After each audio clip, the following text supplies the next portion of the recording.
तो hello, good morning friends. आज हम लोग करने जा रहे हैं एक नया चैप्टर, चैप्टर नंबर 8। बाकी चैप्टर्स तो हो गए। मैं सोच रहा था इंटीग्रेशन की भी वीडियो बनाने के लिए, लेकिन बहुत बड़ा चैप्टर है, उसको देखेंगे 1 बाय 1 एक्सरसाइज करके उसकी वीडियो बन पाएगी। अभी फिलहाल हम चैप्टर 8 करने जा रहे हैं, और चैप्टर 8 जो हम करेंगे वो ओल्ड बुक से करेंगे।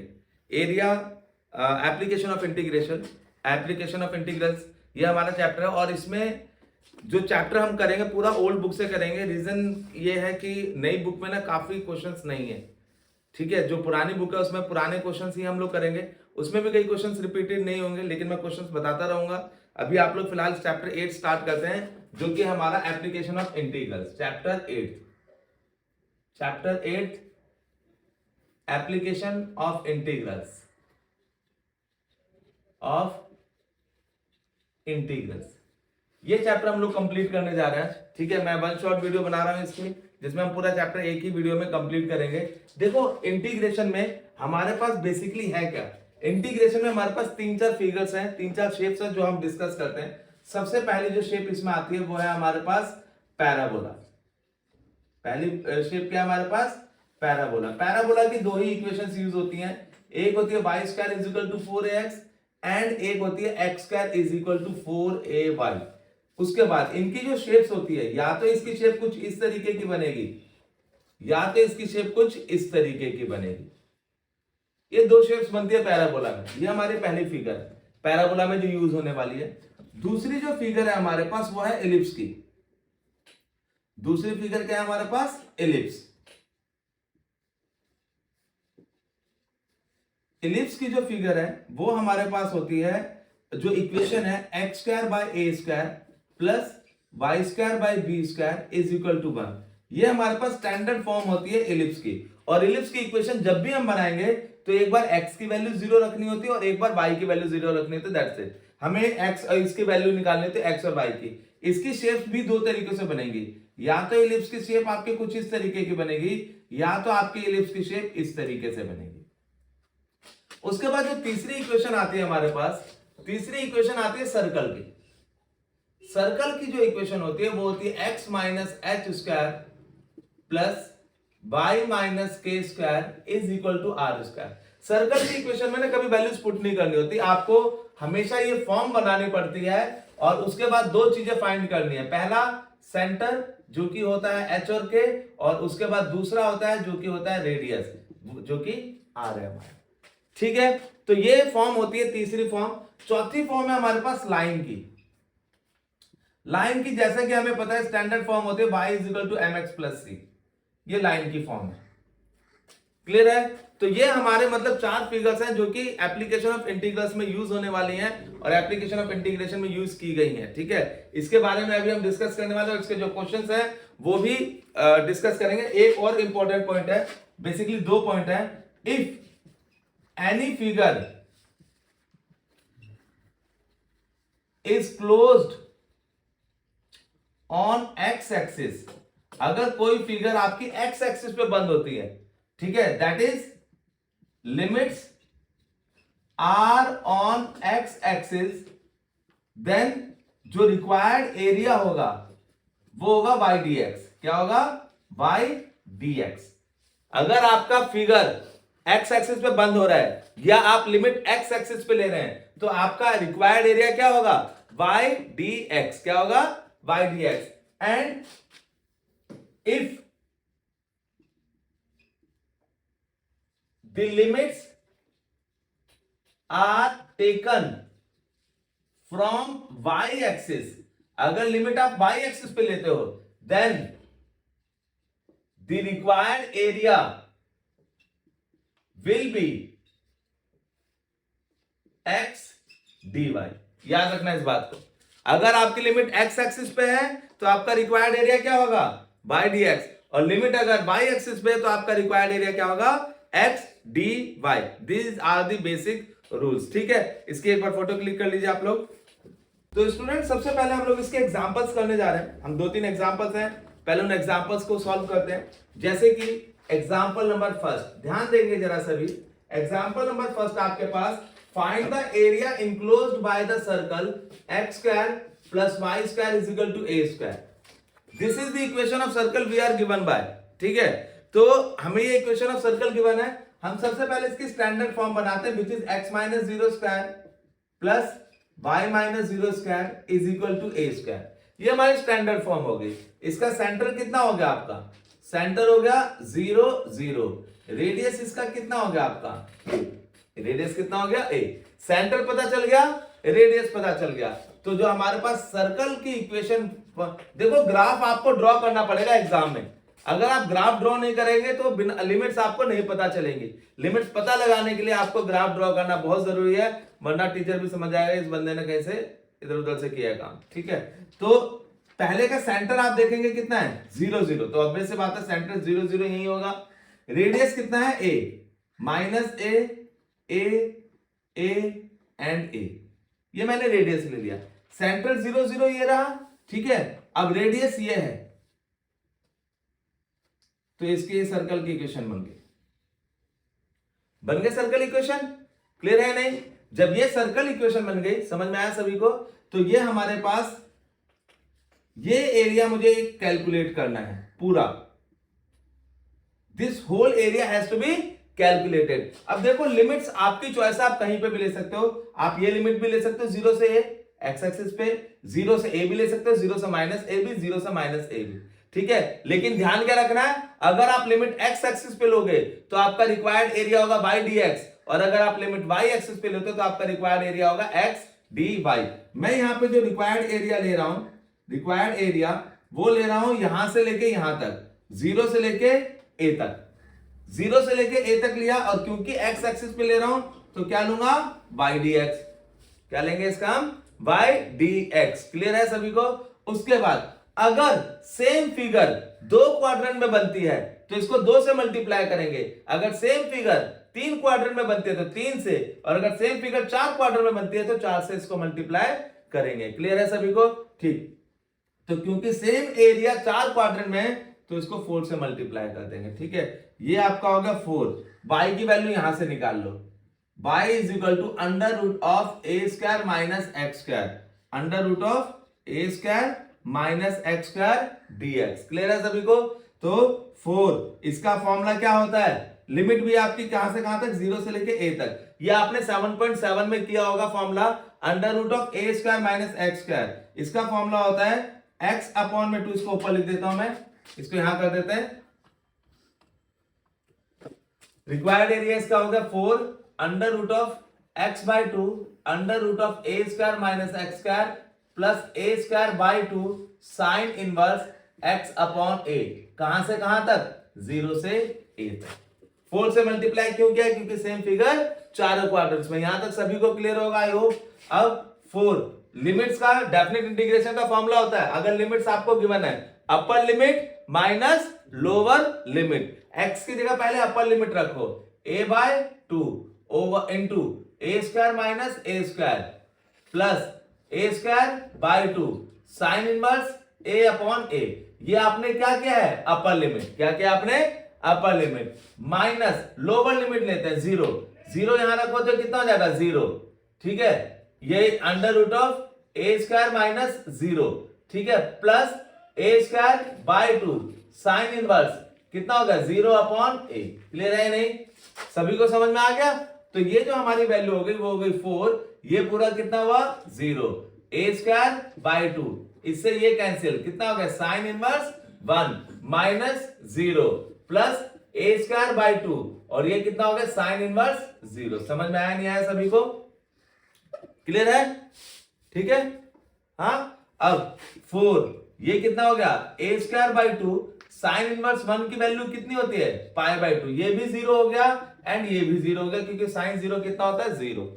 ठीक है, आगे सभी को समझ में? तो ये हमारे पास ओवरऑल बचा 4 into a square pi upon कितना 4, इससे ये कैंसिल हो गया, ये हो गया A square pi square unit answer हो गया हमारा। ठीक है, बहुत ही इंपॉर्टेंट क्वेश्चन है। इसी टाइप से सर्कल की इक्वेशन सॉल्व होती हैं। सर्कल की इक्वेशन को सॉल्व करने का यही तरीका है। क्लियर है सभी को? ठीक, इसके बाद एक और एग्जांपल लेते हैं। ओल्ड बुक के हिसाब से करा रहा हूं मैं क्वेश्चन, ये बात याद रखिएगा। एग्जांपल नंबर सेकंड, ये भी बहुत ही इंपॉर्टेंट क्वेश्चन है। Example number second, x square by a square plus y square by b square is equal to 1। ठीक है, इसकी हम सबसे पहले टेबल फॉर्म करते हैं। तो जैसे कि मैंने आपको इलिप्स में बताया है कि इलिप्स में हम लोगों को क्या करना होता है, इलिप्स में ना हमें एक्स और वाई की वैल्यूज बार बार जीरो पुट करनी होती है। जैसे आपने एक्स जीरो रखा, जब आपने एक्स जीरो रखा तो ये पूरा खत्म हो गया, और वाई की वैल्यू कितनी हो जाएगी, वाई की वैल्यू यहां से निकालते हैं। अगर ये पूरा जीरो हो गया तो वाई की वैल्यू कितनी हो गई, प्लस माइनस बी। कितनी हो गई, प्लस माइनस बी। फिर आप वाई की वैल्यू जीरो रखो, जब आप वाई जीरो रखोगे तो एक्स की वैल्यू कितनी हो जाएगी, प्लस माइनस ए। क्लियर है सभी को, नहीं समझ में आ गया सबको? उसके बाद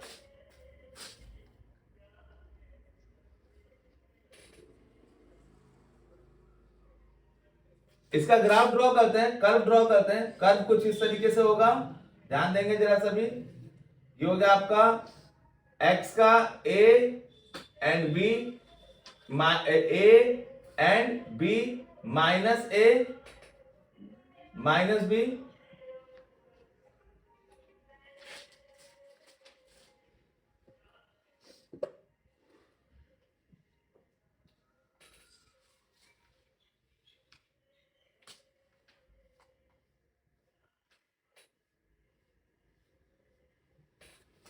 Now again this whole area has to be calculated। ठीक है, क्योंकि सेम फिगर दोबारा आप देखोगे चारों क्वाड्रेंट में, तो जो आपका रिक्वायर्ड एरिया होगा, रिक्वायर्ड एरिया ध्यान से समझेंगे जरा सभी, 4 से मल्टीप्लाई होना ही होना है। आपकी बार मैं दोबारा से लिमिट 0 से लेके a तक लेता हूं, तो 0 से लेके a तक अगर लेना हो तो कौन सी एक्सिस हो गई है, एक्स एक्सिस। एक्स एक्सिस पे क्या होता है हमारे required area, by D x. क्या होता है, बाय डी एक्स। क्लियर है सभी को? अब उसके बाद ये निकलने के बाद आगे देखेंगे y की वैल्यू कैसे निकलेगी। Required area, required area, y की वैल्यू निकालते हैं, ध्यान से समझेंगे जरा सभी। 0 से a, y की वैल्यू यहां से निकालो, y square by b square over 1 minus x square upon a square. Y square is equal to b square upon a square into a square minus x square. क्या क्या मैंने यहां पे LCM ले लिया। देखो बी स्क्वायर, अगर मैं एलसीएम लेता हूं तो इसका एलसीएम कितना होगा, a square minus x square over x square होगा, sorry a square minus x square upon a square. इसका एलसीएम तो ये आएगा ना भाई, एलसीएम लेके देखो a square minus x square by a square, और मैंने बी स्क्वायर को क्रॉस मल्टीप्लाई कर दिया, तो b square by a square under root of this, मतलब a square minus x square. अगर मैं वाई को अकेले करता हूं तो हो जाएगा बी अपॉन में a under root of a square minus x square. ये मैंने y की वैल्यूज को सेपरेट कर दिया। ठीक है, यहां y की वैल्यू पुट कर देते हैं, b upon a under root of a square minus x square dx। यहां तक सभी को क्लियर है कि नहीं? तो जो हमारा रिक्वायर्ड एरिया हुआ, रिक्वायर्ड एरिया वो हो गया 4 b बाई ए, क्योंकि ये कांस्टेंट वैल्यू बाहर आ जाएगा, और ये तुम्हारे पास हो गया 0 से लेके a तक under root of a square minus x square. और इसका इंटीग्रेशन मैंने अभी अभी सॉल्व किया, ये रहा, इस पूरे सेक्शन का इंटीग्रेशन ये है ना, तो कितना निकल गया इसका इंटीग्रेशन, ए स्क्वायर पाई 4b अपॉन में a, और इसकी वैल्यू कितनी हो गई, ए स्क्वायर पाई। ये पूरी इसी की तो वैल्यू निकाली मैंने, इसकी वैल्यू 4 ए स्क्वायर बाई 4 थी, क्योंकि 4b था, इस 4 से 4 कैंसिल हुआ बाद में। ठीक है, नहीं समझे? इस होल का जो इंटीग्रेशन निकला है वो ये निकला है, done before, done in previous question. अभी अभी किया मैंने यहां पे। ठीक है, 4 से 4 कैंसिल, इससे ये कैंसिल, कितना आ गया आपके पास, pi a b square unit is the answer. समझ में आया सभी को? ठीक है, तो ये हो गया हमारा, 2 क्वेश्चन कराया मैंने आपको, एक इलिप्स का और एक सर्कल का, और इनके दोनों के सेम क्वेश्चन एक्सरसाइज में है। एक्सरसाइज के मैं बताता हूं कौन कौन से क्वेश्चंस आपके सेम हो जाएंगे जो इसी पे बेस्ड है। एक तो क्वेश्चन नंबर 4, एक क्वेश्चन नंबर 5। ये 2 क्वेश्चंस ऐसे हैं जो कि इलिप्स के क्वेश्चंस हैं। ठीक है, इसको नोट डाउन करेंगे। और एक और क्वेश्चन नंबर 12, ये मैं ओल्ड बुक के हिसाब से बता रहा हूं, ये हमारे ओल्ड बुक के हिसाब से क्वेश्चंस हैं। ठीक है, आप इसको एक बार देख लीजिए, फिर मैं इसका पैराबोला का क्वेश्चन करवा रहा हूं आपको। तो स्टूडेंट अब इसके बाद हम लोग करने जा रहे हैं एक क्वेश्चन एग्जांपल नंबर 3। अब ये जो क्वेश्चन है ये है पैराबोला का एग्जांपल नंबर 3। एग्जांपल नंबर 3 आपके पास है find the area of the region bounded by the curve y is equal to x square and the line and y is equal to 4। इन दोनों के बीच का एरिया मुझे कैलकुलेट करना है। कोई क्वाड्रेंट नहीं बोला, कुछ नहीं बोला, बस इतना बोला find the area of the region bounded by the curve and the line y is equal to 4। ठीक है, देखो जैसे कि मैंने आपको बताया था कि ये पैराबोला की इक्वेशन होती है। y मतलब x या y में से कोई एक लीनियर सिंगल पॉलिनोमियल होगा और जो दूसरा होगा उसकी पावर 2 होगी, चाहे x की हो चाहे y की, वो पैराबोला की पहचान होती है। ठीक है, अब पैराबोला के केस में होता क्या है, देखो पैराबोला की शेप बनती तभी है जब कम से कम कोई एक ऐसी वैल्यू हो जो पॉजिटिव भी हो और नेगेटिव भी हो। जैसे कि एग्जांपल के तौर पे अगर मेरे पास x और y है, ध्यान देंगे, मैं x की वैल्यू अगर यहां पे y की वैल्यू 0 रखता हूं तो x की वैल्यू कितनी आएगी, 0। अगर मैं y की वैल्यू 1 रखता हूं तो x की वैल्यू कितनी आएगी, +-1। और अगर मैं y की वैल्यू 4 रखता हूं तो x की वैल्यू कितनी आएगी, +-2। समझ में आ गई सभी को बात, क्लियर है नहीं? ठीक, अब पैराबोला ड्रॉ करते हैं। पैराबोला ड्रॉ करते हैं।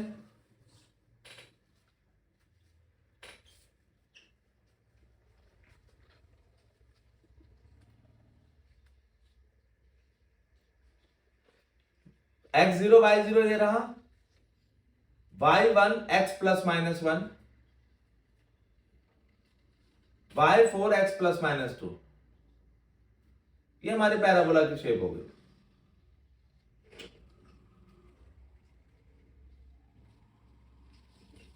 ये रफ स्केच होता है, ना इसके मार्क्स मिलते हैं ना इसके मार्क्स कटते हैं, लेकिन ये बनाना पड़ता है क्योंकि लिमिट आपको फिगर से ही मिलती है। क्लियर है सभी को यहां तक? आगे बात समझ में नहीं आई? ठीक, तो ये हो गया हमारे पास। उसके बाद आगे देखते हैं। अब इसमें दूसरी जो पॉइंट दे रखा है y इज इक्वल टू 4। देखो कभी भी कोई सिंगल पॉइंट दे रखा होता है ना, उस पर डायरेक्ट परपेंडिकुलर ड्रॉ होता है। जैसे y इज इक्वल टू 4 है तो y इज इक्वल टू 4 पे परपेंडिकुलर ड्रॉ हो जाएगा।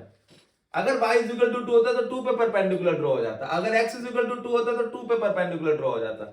मींस अगर कोई सिंगल पॉइंट दे रखा होता है तो उस पर डायरेक्ट परपेंडिकुलर ड्रॉ होता है। This is the main conclusion. ठीक है, तो अब इसके बीच में कौन सा एरिया इनक्लोज है, ये वाला। ये एरिया हमें फाइंड करना है। Required area, required area, required area क्या बना है इसका, ध्यान से समझेंगे जरा।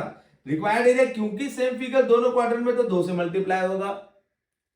ठीक है, लिमिट कहां से कहां तक है, 0 से लेके 4 तक, 0 से लेके 4 तक। अब की बार आप लिमिट कहां की ले रहे हो, एक्स एक्सिस के, सॉरी वाई एक्सिस पे। कहां ले रहे हो, वाई एक्सिस पे। तो ये तुम्हारा एरिया कितना हो जाएगा, एक्स डी वाई। पिछले दोनों क्वेश्चन क्या थे, वाई डी एक्स। ये क्या हो गया, एक्स डी वाई। क्यों, क्योंकि इसका लिमिट कहां पे ले रहे हैं हम लोग, वाई एक्सिस पे। तो इसका जो y की वैल्यू हो गई वो हो गया 0 to 4। x की वैल्यू यहां से निकाल लो, x इज इक्वल टू कितना हो गया, अंडर रूट ऑफ y। तो ये हो गया under root of y dy। 2 आपका ये रहा, y का इंटीग्रेशन कर देते हैं, y रेज टू पावर कितना, 3/2 इंटू 2/3, 0 to 4। आई होप ये इंटीग्रेशन तो समझ में आ गया होगा। इसकी पावर हाफ होगी और पावर का इंटीग्रेशन क्या होता है, पावर में एक ऐड होती है और जो भी ऐड होगा वो अपॉन में आ जाएगा। ठीक है, तो ये आपके पास क्योंकि कांस्टेंट वैल्यू है, इसको बाहर निकाल लो, कितना हो गया 4/3। कहां से कहां तक हो गया, y की पावर 3/2। कहां से कहां तक, 0 से लेके 4 तक। 4/3 आपका ये रहा। x y की जगह लिखो अपर लिमिट, अपर लिमिट 4 हो गया, माइनस लोअर लिमिट ये हो गया। क्लियर है नहीं, सभी को समझ में आया है नहीं आया? ठीक, ये हो गया हमारे पास 4/3। y के 4 की जगह मैं क्या लिख सकता हूं, 2 का स्क्वायर लिख सकता हूं की पावर कितना, 3/2 माइनस कितना, 0। सभी को समझ में आ गया होगा ये कि नहीं आया? आ गया सभी को समझ में? क्या हुआ यहाँ पे, मैंने इसकी अपर लिमिट और लोअर लिमिट रख दी। क्लियर है, 2 से 2 कैंसिल, 4/3 ये रहा, बच गया 2 का क्यूब। 2 का क्यूब कितना हो गया, 8, यानी कि 32/3 square unit is the answer. ये आपका पैराबोला हो गया। ठीक है, इसके एक दो क्वेश्चंस करके देखते हैं, एक्सरसाइज का करके देखते हैं। क्वेश्चन एक जैसे कि क्वेश्चन नंबर फर्स्ट देखते हैं एक्सरसाइज का। Exercise question number first, find the area of the region bounded by parabola y square is equal to x and the lines x is equal to 1 and x is equal to 4 and x axis in the first quadrant. ये लिखा हुआ है in first quadrant, ये लिखा हुआ है question. ठीक है, तो इसको देखते हैं जरा किस तरीके से होगा। सबसे पहले मैं टेबल फॉर्म करूंगा y square is equal to x। जैसे कि मैंने बताया पैराबोला में कम से कम कोई एक वैल्यू ऐसी जरूर होनी चाहिए जो पॉजिटिव भी हो और नेगेटिव भी। ये x हो गया, ये y हो गया। अब ये 0 तो ये 0, x की जगह 1 रखा, y की जगह प्लस माइनस 1, x की जगह 4 रखा, y की जगह प्लस माइनस 2। कोई डाउट? समझ में आई बात या नहीं आई? नहीं क्लियर हुआ? ठीक है, अब उसके बाद अगला हमारे पास इसका मैं कर्व ड्रॉ करता हूं। कर्व ड्रॉ करते हैं भाई इसका। चेयर्स वगैरह की आवाजें मत करो यार, माइक नहीं ले रखा मैंने भाई। तो -1 -2 1 2 0 0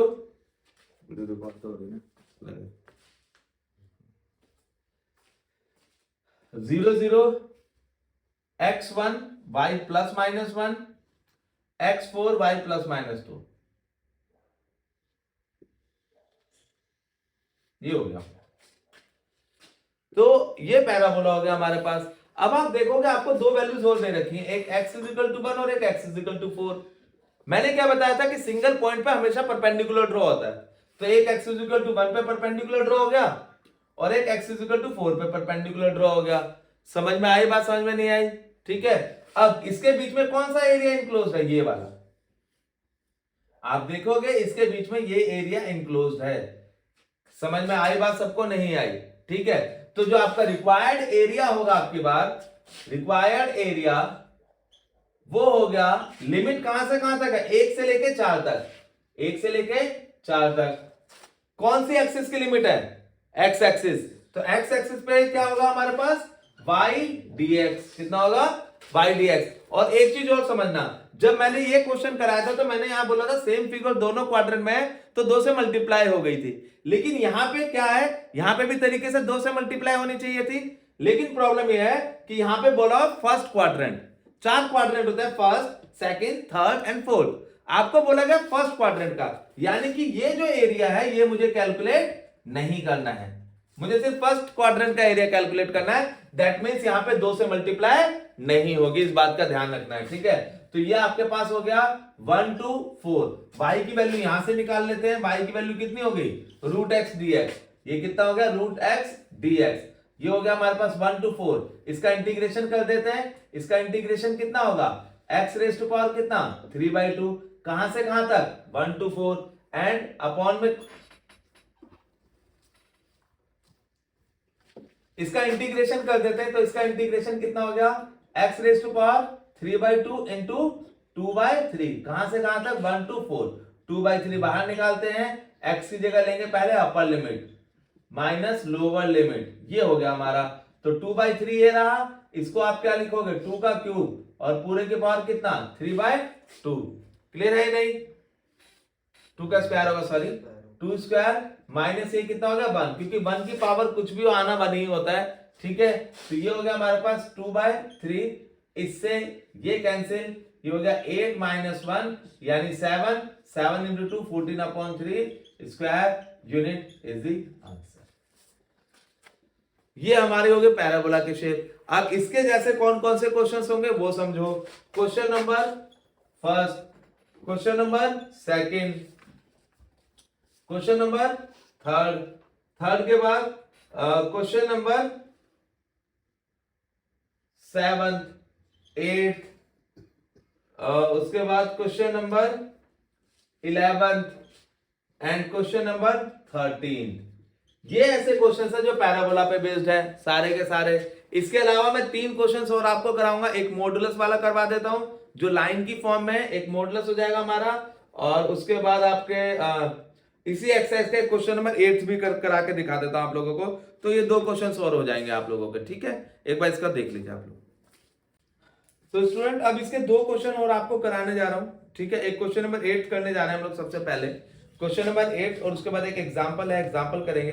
ये दो क्वेश्चन अभी हम लोग फिलहाल करने जा रहे हैं। सबसे पहले देख रहे हैं क्वेश्चन नंबर 8, बहुत ही इंपॉर्टेंट क्वेश्चन है। ये इंपॉर्टेंट क्वेश्चन ये सारे, ठीक है। The area between x is equal to y square and x is equal to 4 is divided into two equal parts by the line x is equal to a। इसको दो equal part में divide करें by the line x is equal to a, तो the find the value of a। सबसे पहले इसकी table form करते हैं।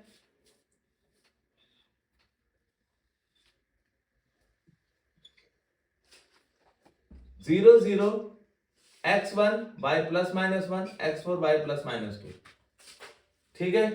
पैराबोला ड्रॉ करते हैं इसका, पैराबोला ड्रॉ करते हैं इसका सबसे पहले हम लोग।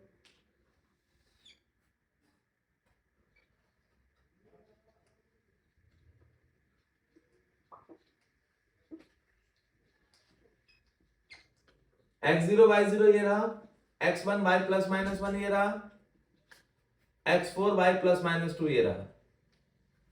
ये होगा हमारी पैराबोला की शेप। एंड एक पॉइंट है x इज इक्वल टू 4, तो 4 पे परपेंडिकुलर ड्रॉ होगा ही होगा, ठीक है। ये पूरा एरिया है हमारे पास, ठीक है। Now this whole area is divided into two equal part. जैसे ये पूरा एक एरिया है मेरे पास, अभी जो पूरा एरिया है इसको पूरे एरिया को दो पार्ट में, दो इक्वल पार्ट में डिवाइड कर दिया गया है by a line x is equal to a।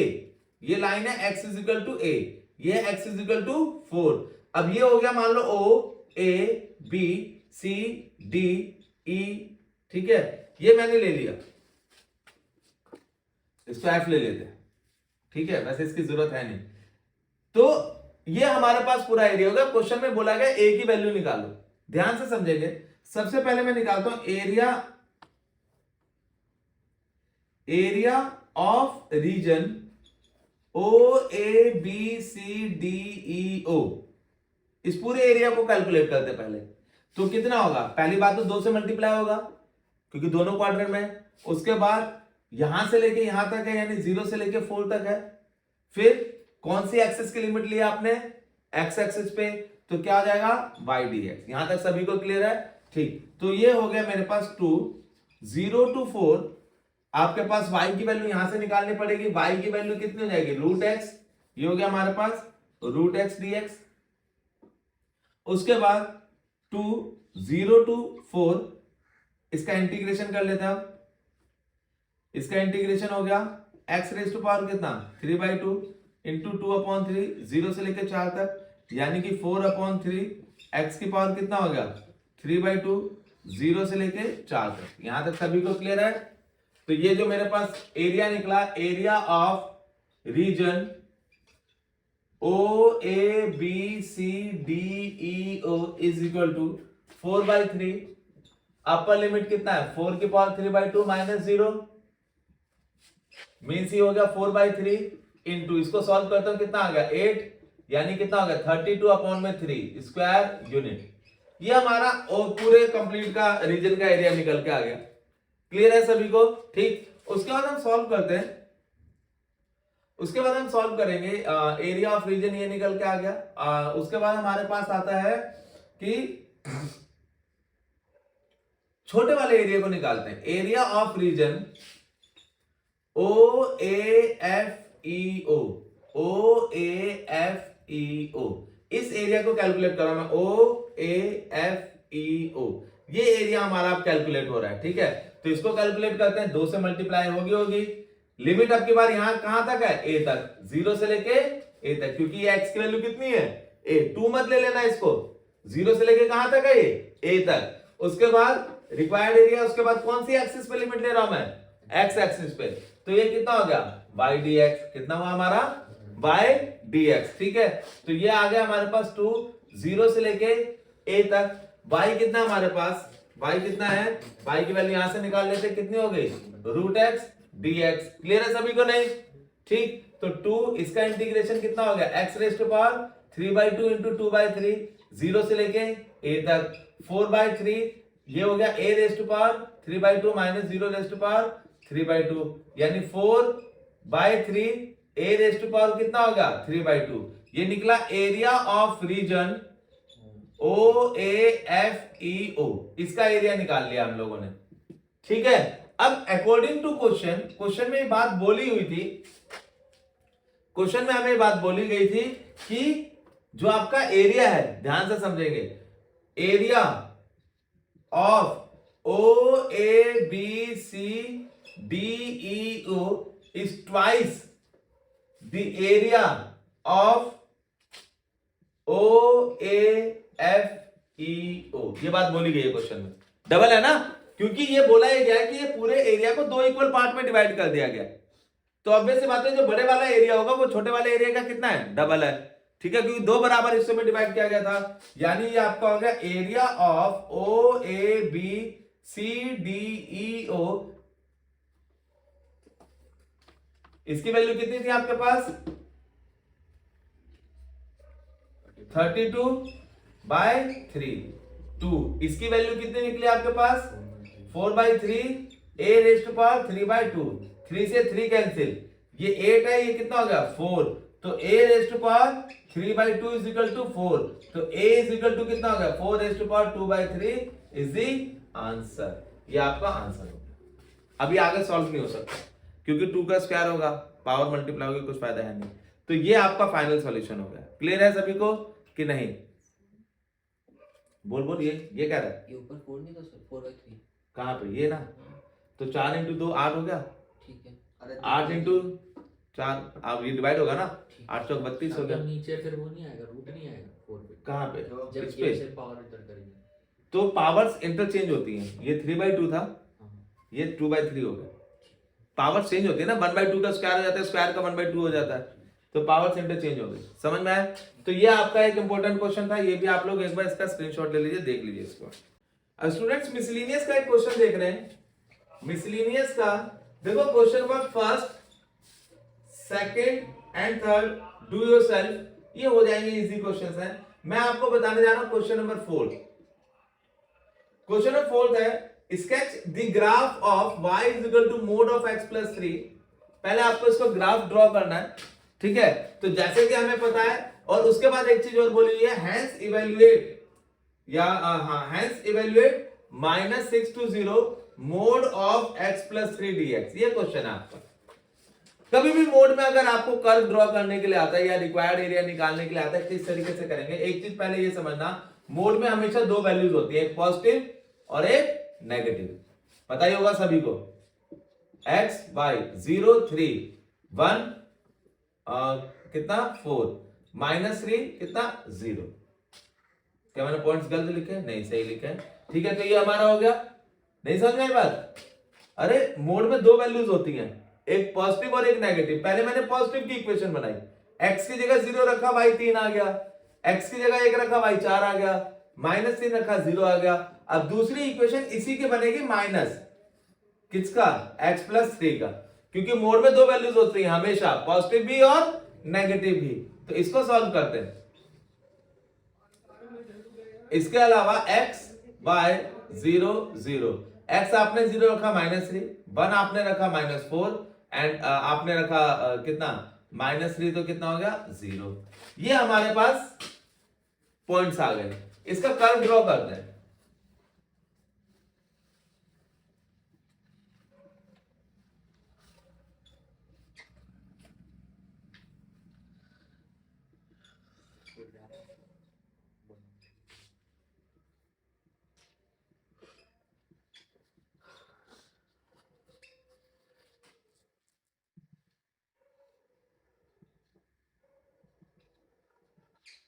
अब इसके पॉइंट्स ड्रॉ करते हैं। पहला x0 by 3, ये रहा, x1 by 4, ये रहा, x का -3 y का 0, ये रहा। ये आपकी लाइन ड्रॉ हो गई। ठीक है, दूसरी लाइन लेते हैं, x0 by -3, ये रहा, सॉरी उल्टा हो गया, हाँ ठीक है, x1 by -4, x1 by -4, ये रहा, एंड x -3 by 0, ये रहा। तो ये लाइन आपकी ठीक है, ये आपका आ गया। ठीक है, सभी को समझ में आया? लाइंस ड्रॉ करी मैंने और कुछ नहीं किया।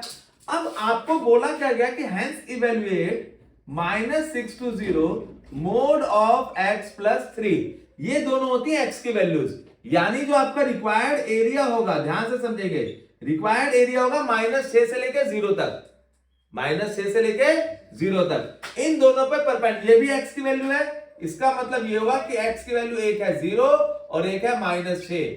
आपका जो एरिया होगा वो इन दोनों के बीच में ही लाई करेगा। तो पहले -6 पे परपेंडिकुलर ड्रॉ करो और 0 पे परपेंडिकुलर पहले से ही ड्रॉ है इस पे।